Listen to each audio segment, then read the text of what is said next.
you went through a shitty ass time and it's crazy because I kind of went through a similar thing, but like right after you.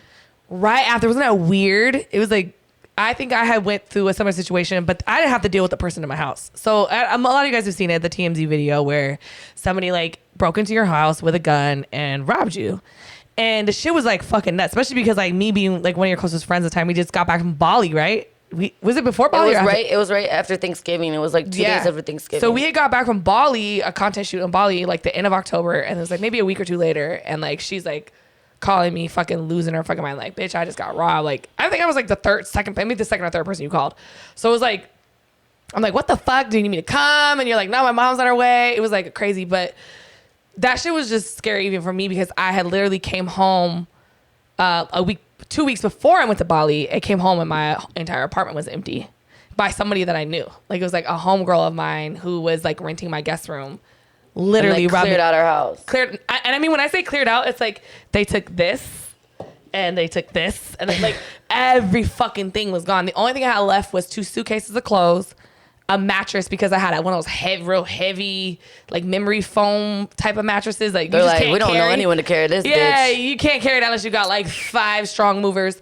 So it was that and like some pots and pans because, you know, the hoes can't cook these days. So like, y'all wasn't gonna talk about pots. But they took my air fryer. I was pretty fucking mad about that because I love my air fryer. What makes me sick about it is that like they're probably watching. Yeah, they're absolutely watching. Or like the person who did that to me, I still don't know who it was. The cops don't know, and someone knows. And I just feel like they probably see that shit, and it's just like a joke to them, and it's like traumatizing me. Yeah, and they're like, and I can't even imagine like if I see those girls, like it's crazy because she at the time was one of my closest friends in the world. Like, I was with her almost every day. And for her to do that to me was like crazy. And it's like, that's even worse. Like, I feel like at least I know who she is. And like, bitch, whatever, you're never going to be me. And I don't know who it is. And so that's I'm scary. like, they could be anybody. Yeah. It could be someone you know. It could be somebody random. Because the video I had was like from here down.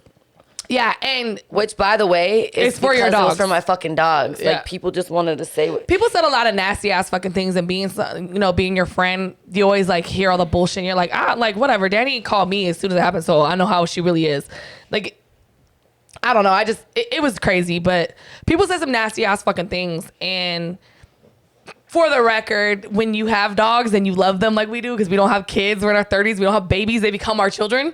So like, we have cameras face down so we can look and see what they're doing. And I lived in an apartment building, so my apartment was literally like a 500 square foot apartment. I didn't have cameras surrounding the area. It was it was a walk up. See if my dogs are still alive during the day. So like the guy literally, it was 11 a.m. came up there, kicked down my door. I heard a boom, but when you live in an apartment, like I'm like, what the fuck is the neighbor doing? Right. And I was like wasted from the night before. Like I was partying all night. I was naked because I sleep naked, and I woke up. I was like, what is that noise? Does sleep naked. And when I turned the corner, he was there, but it was like he didn't know I was gonna be there either, though.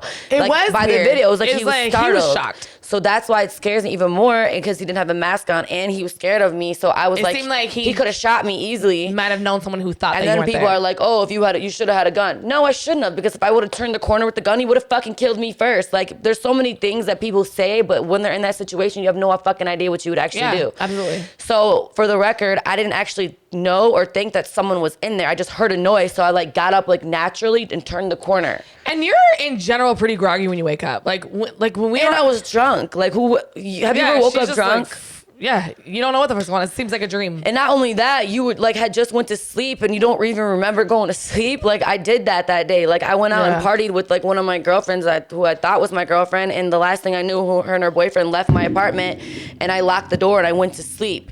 And the next thing I know, ironically, someone comes in my house. So that's how I know that her and her boyfriend set me up, because I had money on my counter and they saw it. Yeah. And to this day, she says she didn't, but it's fine. I'm never going to say her name, but she just better never come near me. We'll leave it at that.